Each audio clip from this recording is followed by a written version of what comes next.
Good morning po. Good morning po dito sa Winnipeg. Bale, ito na po yung ating day 7.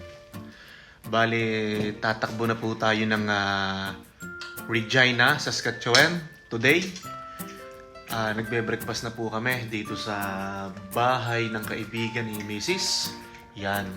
Yung kaibigan niya pumasok na sa work, tapos yung husband na lang niya yung nag-intindi sa amin. So maraming salamat. Samahan nyo kami sa aming breakfast. Yan. Ito. May burger steak. Ayusin ko yung camera.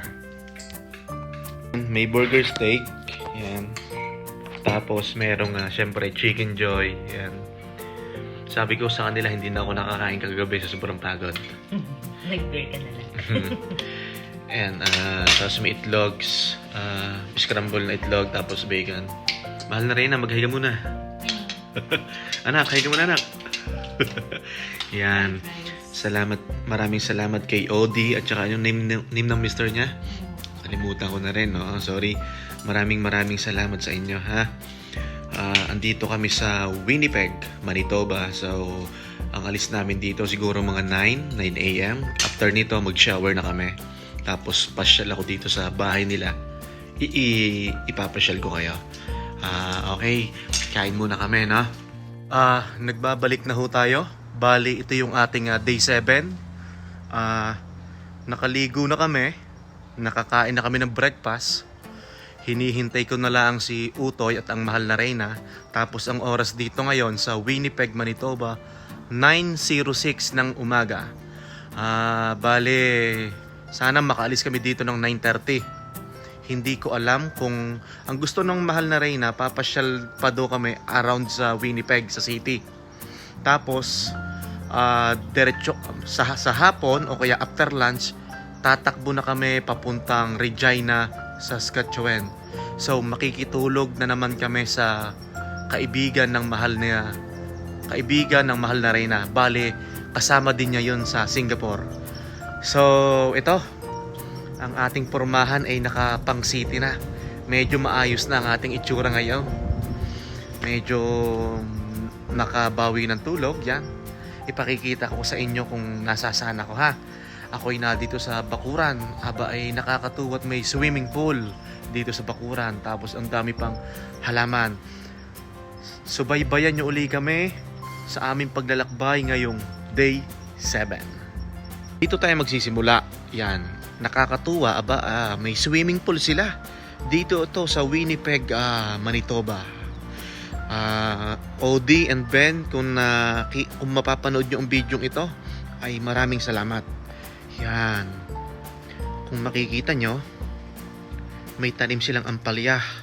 Ang nagtatanim daw niyan si paring Ben. Aba, plantito pala yun. Yan. Tapos, sa gawi dito, pasensya na ho kung magalaw ako mag-video. Pag ho tayo ay nakaluag-luag, ay bibili ako ng GoPro para ako'y makapagbigay sa inyo ng magandang quality ng video.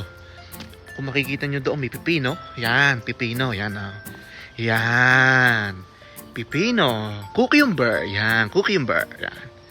Yan. Tapos dyan, may kalabasa. Yan. Oh, ano kaya yung isang yon? Yan, ikot tayo. Yan. Ikot tayo. Dinadahan-dahan ko ang paggalaw at para kayo hindi mahilo.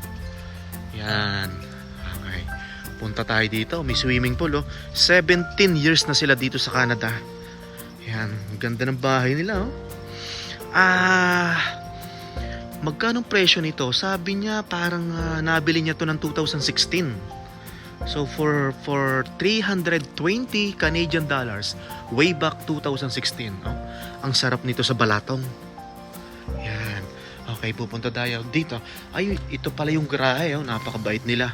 Yung aming sasakyan, inilagay pa nila sa kanilang garahe. Hindi na ako makakapunta at masikip. Yan, 2 sasakyan ang kasya sa garahe. Salamat paring Ben at pinalagay mo ang aking sasakyan dyan sa loob. Maraming salamat. Yan. Yan, punta tayo dito. Oh, kung makikita nyo, may mga kamatis. Yan. Yan, may mga kamatis, oh. May mga kamatis. Oh, may okra. Oh, yan. Oh, merong talong. Yan, yan, yan, yan. Oh, di ba? Merong sile. Yan. Oh, di ba? Napakalamig ng kamay ni Paring Ben, no? Nagkukuha. Ay, tumahol lang aso. Nagulat ako doon, ah. Yan. Nagulat din ka kayo? Yan. Oh. May talong, oh. Tapos may spring onion. Yan.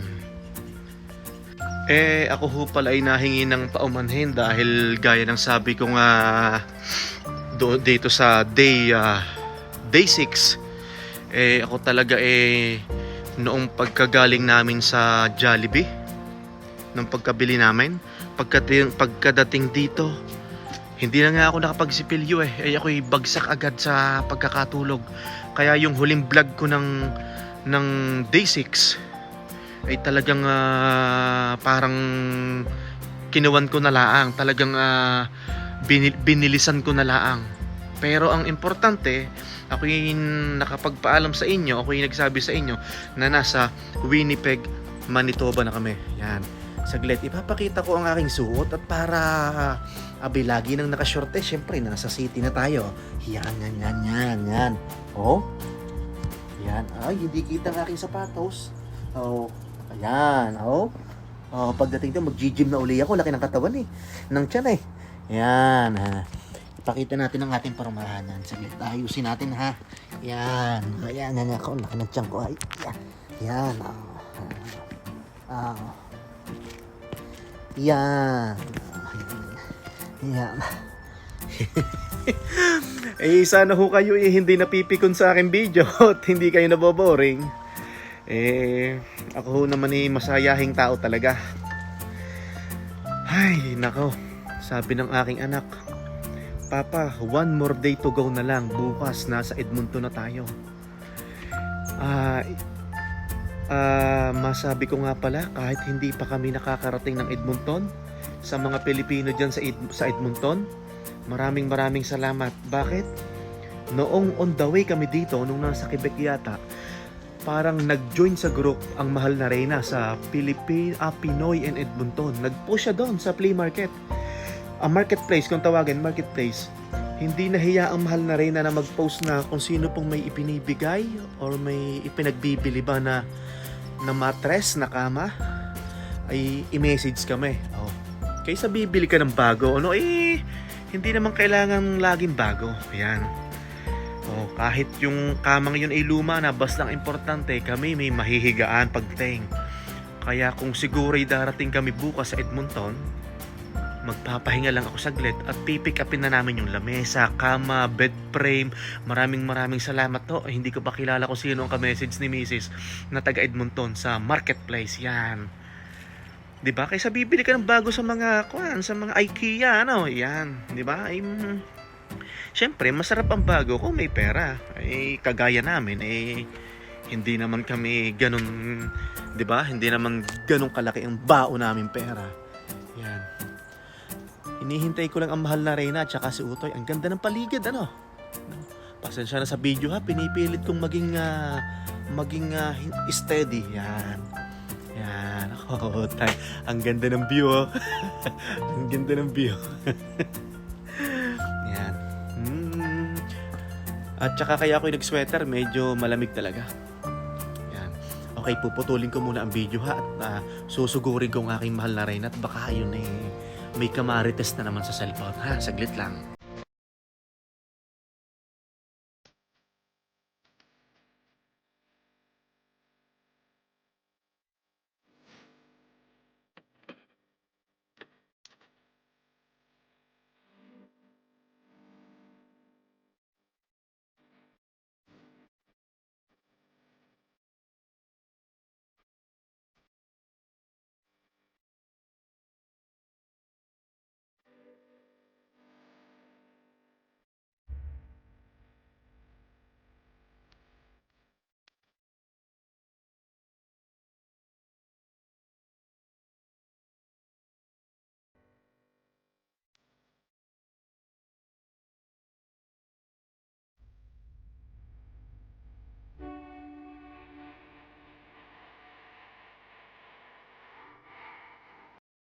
Andito ho kami sa The Forks.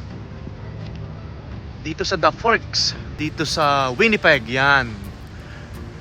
Andito na po kami. So, sabi ng mahal na Reyna, dumaan niya kami dito bago kami tumakbo papuntang Regina, Saskatchewan. Yan. Asawa ko, bakit tayo nagpunta dito? Anong dahilan? Dito sa lugar sa The Fork. Meron yung Winnipeg, yung malaki. Gusto ko mag-picture. Gusto daw niyang magpicture doon sa Winnipeg na malaki. Yan, okay. Medyo malamig ang panahon ngayon ha. Parang may kaunting diin sa balat. Yan, yan. Ipapasyal ko kayo at para mas maganda. Yan. Yakaw, ang ating si Utoy, pormang-porma. Anak, maghay ka muna, anak. Yan. Pormang-porma. Andito kami sa Inn at the Forks. Yan. Hindi ho kami nag-hotel ha. Nakiparking lang kami. Wala kaming pambayad sa ganyang hotel. Yan. Yan, ang mahal na Reyna, ang ganda Yan, so pupunta tayo sa signboard. Ano yan? Signboard ba yan? Ano yan? Yung may malaki daw, Winnipeg. Tara, samahan nyo kami sa aming Day 7. So ngayong araw na to, bago maggabi, siguradong nasa Regina na kami. Tapos bukas, see you, Edmonton, Alberta. Nakakatuwa dito eh. Anong tawag dito, asawa ka? Canada Goose ba yan? Hindi ko alam kung Canada Goose nga yan. Yan ha. Ewan ko, i-correct nyo ako kung mali ako ha. Basta yun ang alam ko. Yan. Naalala ko nung elementary nung nagnanakaw kami ng manok. Joke lang ho yun ha. Baka kayo maniwala. Saan? Nasaan? Yan, nakita na yata ng mahal na Reyna yung Winnipeg daw. Yan. Uy! Winnipeg! Green na green talaga Yan, green na green ang paligid. Green, green, green, green. Green, green, green. Okay, nakikita nyo na yung Winnipeg. Nasa likod ko yung Winnipeg Ang ganda ng view. Joke lang po yan, joke lang. Siyempre, dapat lagi tayong masaya. Yan. Nasa likod ko ang Winnipeg. Ayusin ko ang camera ha. Yan, Winnipeg. Yan. Picture muna ang mag-ina. Yan. Okay, picture Utoy. Picture lang kayo dyan. Yan, ang mahal na Reyna. Yan. Green, green, green, green. Green, green, green. Winnipeg. Winnipeg, Winnipeg. Okay, kita-kits tayo mamaya ha. At magse-selfie muna kami mag-anak. Magse-selfie kami dito sa Winnipeg. Okay, nagbabalik na po tayo. Kakaalis lang po natin sa may gasoline station. Papunta na tayo ng Regina, Saskatchewan. Yan, papunta na tayo doon. Bale, anong oras ngayon dito? 11:20 ng umaga. Tapos sabi ni GPS, darating kami ng Regina ng 4:08 ng hapon. Pero for sure yan, mahigit pa. Baka nga 4:30 pa or alas 5. Depende sa traffic. At saka syempre, lagi kaming tumitigil, naggagasolina, nagche-check ng sasakyan. Eto, nasa city kami ng Winnipeg. So, on the way to Regina. So, ang tatakbuhin namin ay 572 kilometers from downtown Winnipeg going to Regina. Makikitulog uli kami doon sa kaibigan ng mahal na Reyna. Actually, kilala ko na yon. Yung tutulugan namin ngayon, si Monet. Bale, inaanak namin yung panganay niya. So, kumari at kumpari ko sila. Yan, so kita-kits mamaya. Update namin kayo sa daan, sa mga stopover namin, sa mga status namin, kung ano nangyayari. Yun, sabi ni Mrs. para daw kaming nasa Malate. Parang nasa Manila. Nakakamiss mag-drive sa ganitong medyo maraming sasakyan, city, kasi galing ako ng Labrador, hindi ganitong karami. Kaya medyo matalas yung ating mga mata kasi baka mamaya makasabi tayo, sanay tayong magmaneho sa wala masyadong sasakyan. Pero okay lang yan, yan syempre, basta check lang, left and right. Yan. Ano sa recto? Para daw nasa recto. Grabe ka naman. Baka madinig tayo ng baka may nanonood na taga Winnipeg. Hindi naman. Syempre city na to. Kaya yung lugar na to marami ng tao. Marami sasakyan. Yan. Ito na po yung ating day 7. Hopefully, bukas sana makarating na kami ng Edmonton. Sa Alberta. Yan. Bukas na hindi. Anong ilang kilometer? Sabi ko kanina, 572. Grabe. So, alas 4 ang dating doon. Sabi ni Google Maps. Pero imposible yan. Baka nga abutin tayo ng alas 5 or alas 6. Depende yan sa tigil namin, sa pahinga. Yan. Na-amaze kami dito sa lugar ng Winnipeg, ng Manitoba. Parang walang bundok Parang flat na flat. Hindi siya parang flat. Hindi daw siya parang. Flat talaga. Flat talaga. Tapos yung palang nasabi ko kahapon, noong day 6, nasabi ko parang palayan, yung daw pala ay Canola. Canola. Yan, canola. Medyo malamig dito ngayon ha. Parang anong weather? Malamig na yung 22 degrees. Medyo hindi sakto lang kaso parang may kaunting hangin, mahangin. Pag may Yan. hangin. Pasensya na nga pala kahapon noong day 6, yung medyo pahuli na. After kong mag-Jollibee doon sa may parking, tapos mamaya yung pahuli nung day 6, hindi na ako nakapag-vlog ng ayos kasi pagod na. Pero gaya ng sabi ko sa inyo, ang importante na-update ko kayo, nakarating kami ng maayos sa Winnipeg, Manitoba. Daming sasakyan, panibago. Pero ganito din naman yung dinaanan namin sa Quebec at saka sa Montreal. Grabe ang traffic. Sobra din magpatakbo ang tao ng sasakyan doon sa Montreal at Quebec. Toronto, ganun din. Minsan nag-i-speed ako ng 110. Ang na-overtake sa akin, baka ang speed ng mga 130, 140. Para ako nakatigil Pero dito may Sky Patrol. May Sky Patrol dito, yung helicopter na naikot sa taas. So, mag-iingat po tayo. Ganun din sa Maraming salamat nga pala. Lagi kong paulit-ulit na sinasabi, maraming salamat sa nagtsatsagang manood. Maraming salamat po sa mga patience nyo.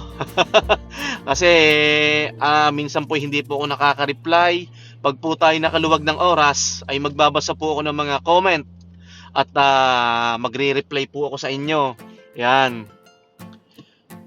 Malayo pa ba tayo para makalabas dito sa downtown? May traffic? Okay. Yan. So, downtown Winnipeg. Yellow kasi siya. Pag naka-yellow, traffic yan. Okay.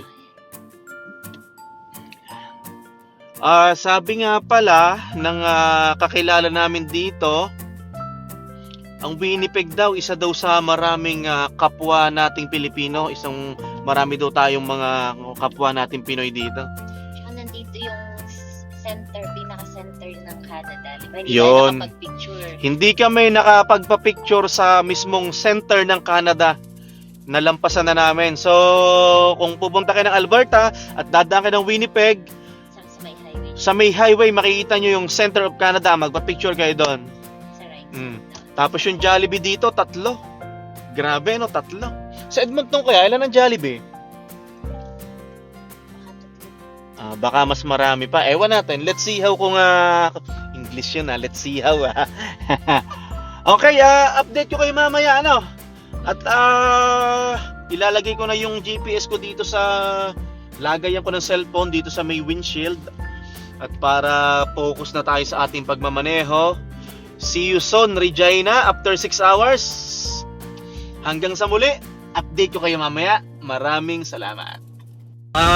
Eto, tumatakbo na po tayo. Bale, alas 2 na ng tanghali dito sa daan. Tapos ang tatakbuhin pa nating kilometer, 334 kilometers. Tapos ang oras na itatakbo natin ay 3 hours and 17 minutes papuntang Regina. Tapos ipa-flash ko sa screen, ilalagay ko sa screen mamaya kung ilang oras kung hindi kami dadaan ng Regina. Kasi kung hindi ako nagkakamali, from Winnipeg, Manitoba going to Edmonton, Alberta, kung straight namin idadrive yon is 13 hours or 14 hours. So ilalagay ko sa screen mamaya. Kaso hindi namin kayang idiretso ng Edmonton kasi mag-overnight kami sa kumari namin sa Regina. So kita-kits mamaya doon. Napakalakas ng ulan. Ang dating namin doon, sabi ni Google Maps, ni GPS, 4:25 ng hapon. Pero gaya ng sabi ko kanina, syempre, nagpapahinga kami, nag-check ng sasakyan, baka mga alas 5 or alas 6 na. Pero, update namin kayo. Maraming salamat. Kita-kits mamaya.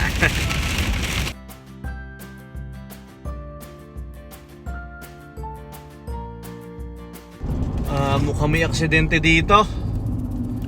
Yan, ano kaya nga nangyari dito? Nako, may tumaob na truck. Yan, nako, kawawa naman yung driver. Sana walang nasugatan, I mean nasaktan. Oh. Kasi ito kasing dinadaanan namin na to, talagang makakatulog ka dito kasi diretso yan, no? Nasa right side ko, oh. Sana walang nasaktan. Ako, kawawa naman. 2 hours na lang, nasa Regina na kami. Okay, update na lang mamaya. Maraming salamat. Ingat ang lahat sa pagdadrive. Mapamotor man yan, mapasasakyan, bisikleta or ano pa man, ingat ang lahat. Salamat. Ito nga pala, tumigil kami saglit kasi wala kaming makitang gasolinahan or convenience store para mag-washroom. Tapos, ito palang mga blue na ganyan, washroom pala yan.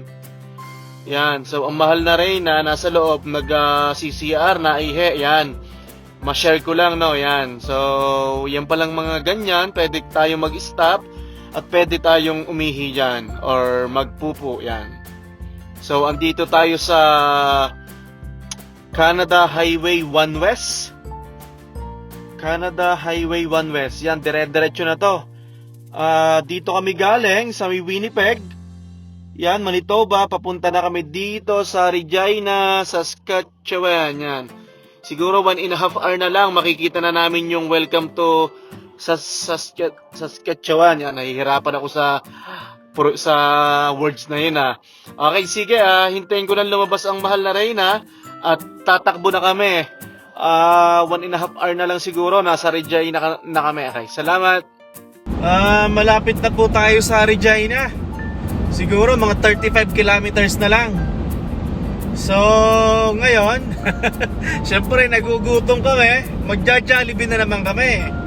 Kung nakapag-Jollibee kami sa Winnipeg, magja-Jollibee din kami dito sa Regina ba? Baka magtampo ang Jollibee din eh. Anong street yon? Quans? Quans. So, magja-Jollibee kami sa Quans Street dyan sa Regina. Mga 35 kilometer na lang. Mga 30 minutes na takbo, nasa Regina kami. Regina, Saskatchewan. So ang tanong, hindi pa natin nakikita yung boundary, yung welcome to province of Saskatchewan. Hindi pa natin nakikita yon. Bakit wala pa yon? Ano? Medyo nawala na ang ulan. Kanina napakalakas ng ulan kahirap magmaneho ng gano'n ng malakas ang ulan. Malapit na kami, nagugutom na din kami. Kasi ang ang out ni Kumare ng aming kaibigan ni Mrs. ni Kumare ay mga 9:30 pa ng gabi. Eh ano bang oras na dito? Ito, lampas sa kuha na. Alas 5 na to. Eh syempre 9:30 pa ang out ng pupuntahan namin. Eh pagpapaikot-ikot muna kami. O sige, update na lang namin kayo ha. Mamaya ulit, kita-kits mamaya. Salamat. Hindi natin nakita. Okay, andito na tayo. Finally. Regina, Saskatchewan. Dito sa Jollibee. Yun nasa likod ko. Kita niyo, Jollibee? Yan, andito sa Quans Street. Yan, lalabas na tayo. Yan, mahal na Reyna. Hi ka muna, Tutoy. Hi muna kayo. Maraming salamat na naman ho sa itaas. At mula Manitoba, papunta rito, ay nakarating na naman ho ng maayos. Yan, lalabas muna tayo at mag-unat-unat. Yan, andito na tayo. Quans Street. Nabubulol ako Yan. Magandang weather. Hindi masyadong malamig kagaya sa Winnipeg kaninang umaga. Yan.